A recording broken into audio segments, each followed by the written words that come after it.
Hello, I'm Rachel Roberts, Chief Executive of the Homeopathy Research Institute, HRI, based in the UK. We spend a lot of our time correcting misinformation about the evidence base for homeopathy that's in the public domain. Now, I've just been made aware this week of a situation that I felt needed correcting. Most of the time, we can't correct all the misinformation that's out there, especially on social media, so we just ignore it. But now it's got to the point I felt I had to say something. So you may or may not be aware that a report was produced in Australia in 2015 by NHMRC that was so categorically inaccurate that it has been misleading the public and misleading decision makers ever since.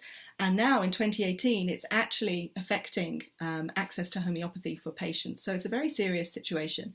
Now, I was fortunate enough to be able to take some action about this. I was one of the people who wrote a complaint to the Commonwealth Ombudsman that was filed in August 2016. So that is the official route you have to try and challenge a report of this magnitude and have it retracted.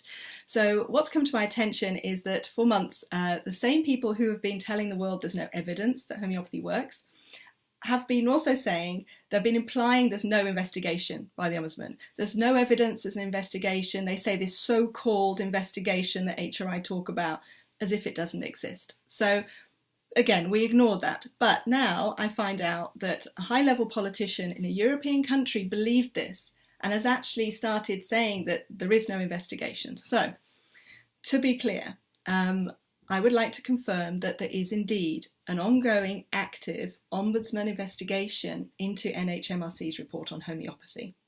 Now, that's important because the reason they're trying to pretend there isn't is because it means that we met a threshold of merit with our complaint. The Ombudsman looked into it for a number of weeks or months at the beginning and then decided our case had sufficient merit that it warranted a full-scale investigation paid for by the taxpayer that we knew could take months or years. So that's quite a big deal. So that definitely happened.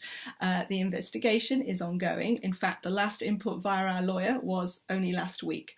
So it's almost 2 years into the process. We are expecting an outcome fairly shortly.